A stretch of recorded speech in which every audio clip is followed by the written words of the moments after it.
Out on an island in the pristine waters of the Pacific Northwest sits a $30 million sea farm.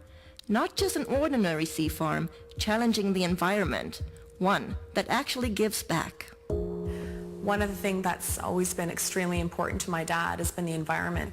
What's incredible about this process is that we bring in a very small amount of seawater into the facility to recreate the spring bloom on land.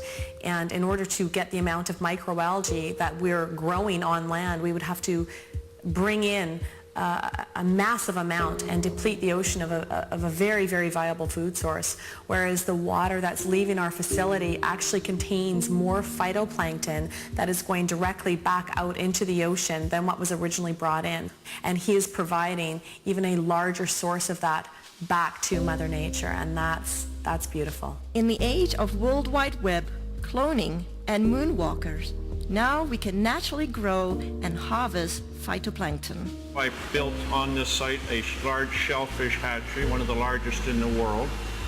And in order to proceed with producing the amount of seed that we require, I got into the business of growing algae. I did come up with a method that I could grow any quantity, any amount at any time of these algae outdoors as well as indoors. His process that he's developed is unique. The big difficulty is how do you harvest something? These single-celled photosynthetic organisms are like tiny little one-celled plants floating around in the water. I mean, how do you get them out of the water and into your product? And he's developed a process where it's a very quick and easy way of extracting all the nutrients from these cells. Phyto, meaning light, plankton, meaning floating or suspended, is the base of life source as we know it. According to NASA, it is responsible for up to 90% of oxygen in our atmosphere. With thousands of single-cell microscopic plants in the ocean, it has eluded man until now.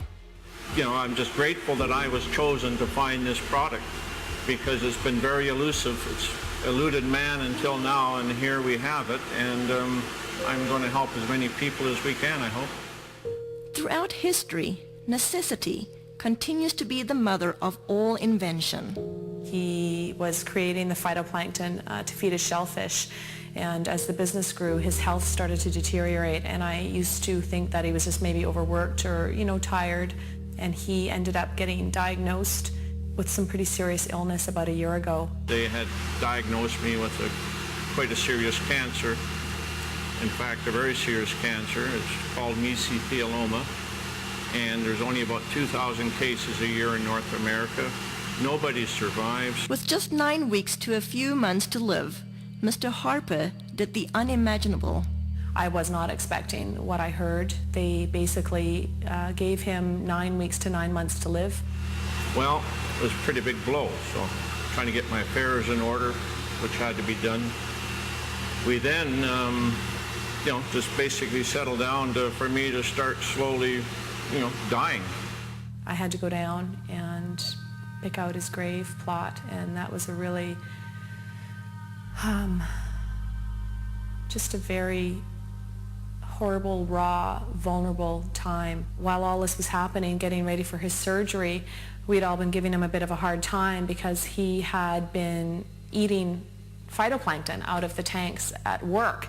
And I was actually getting pretty upset with him about doing that because it's for whales, it's for oysters, it's for fish, it's for krill. So I said, are you crazy? He's literally sticking his finger in the tanks and eating this stuff raw. On a daily routine of just taking a bit of paste, putting it in my mouth, and wash it down with a drink of water and go about my daily business, what I could do. And within about 10 to 15 days, here I am, starting less pain in my back. I knew that something was going on, so I just kept eating half a teaspoon of this paste a day.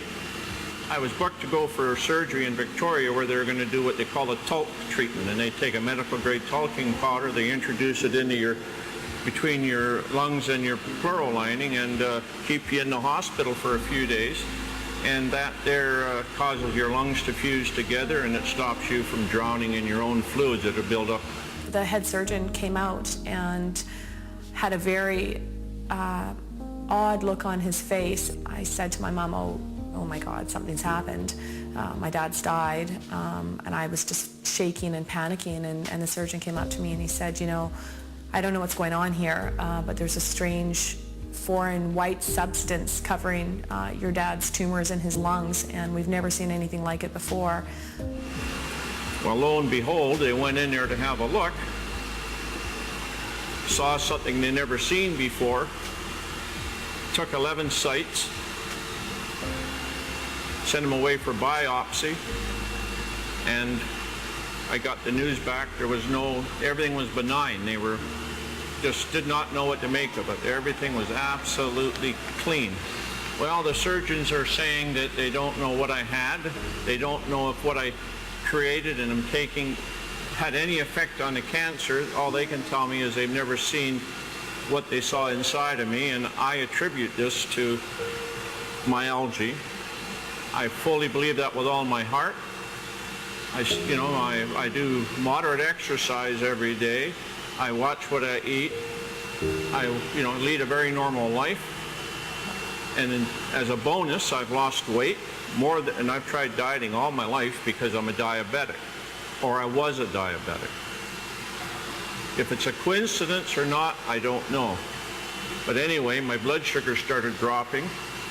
My weight started falling off, and I ended up probably within about a 6-month period, here I am no longer requiring insulin, and I was taking 88 units a day of insulin, and I now can eat just about what I want in moderation, and I have no elevated sugar levels, and I feel fabulous.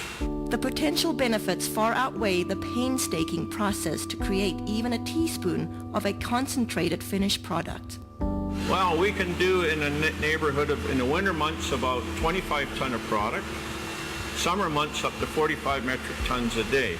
And just as an example, these tanks you see beside me here, it would require 10 of these tanks of algae to give me one of these, which is an 8-ounce container. So if you look at that, think about the magnitude of growing equivalent to 45 metric tons a day. That's quite a remarkable feat, because there's billions upon billions just in these 3 tanks, and we can grow them in a 1 million liter tank. So, and that's what we get our 25 or 40 ton a day from. With 8 million liter tanks, using nature's elements, Mother Nature's kitchen has the capacity to nourish the world. It boasts a nutritional analysis second to none, including pigments, diatoms, and xanthophylls. In spring in the northern hemisphere, when the light conditions are right and the nutrient conditions are right, there's a spring bloom, and you get hundreds of diatom species blooming.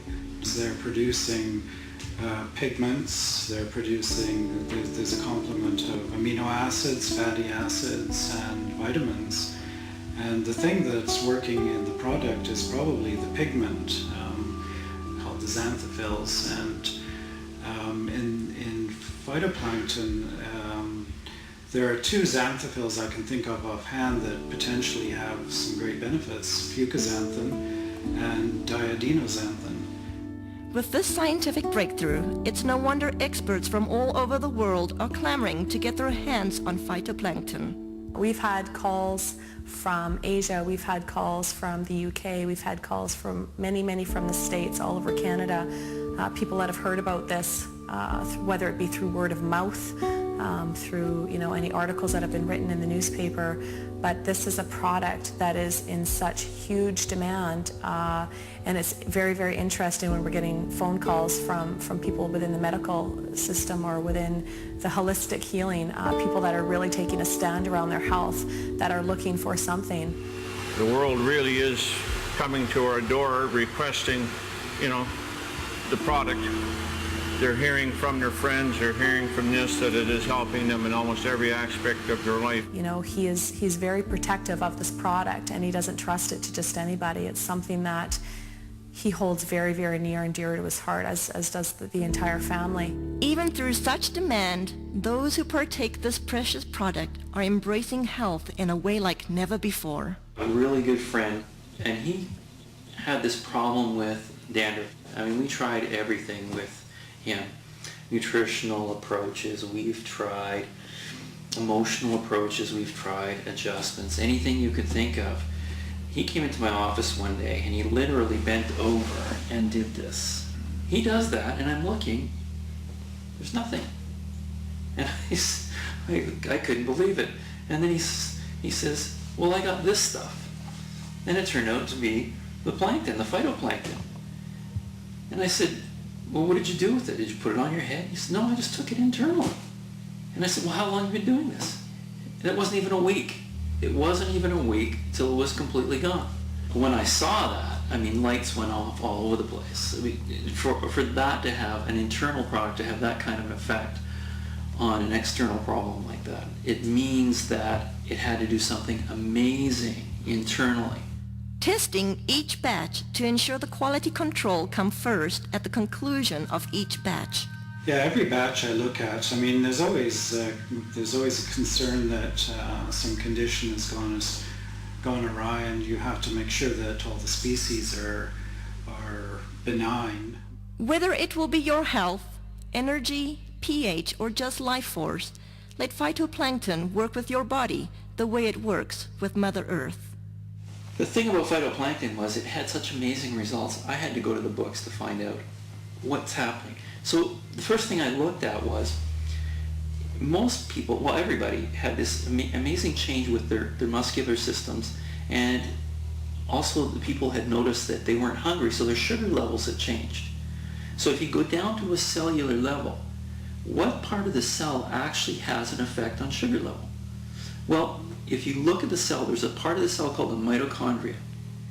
And I think, I can't prove this, but it's logical.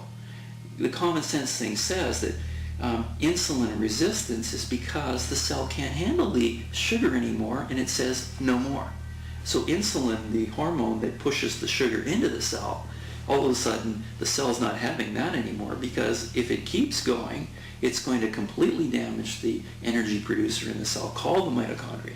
And if it does that, the cell is dead, because 90% of all the functions in that cell rely on the mitochondria to produce an energy molecule called ATP. Without that energy molecule, 90% of the functions of that cell cannot happen.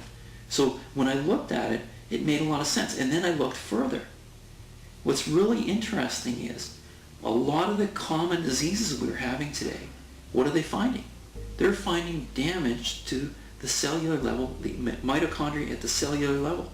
Whether it's heart disease, whether it's fibromyalgia, chronic fatigue, any muscular-related diseases, any neurological diseases, Alzheimer's, those kinds of things, they're finding the exact same thing.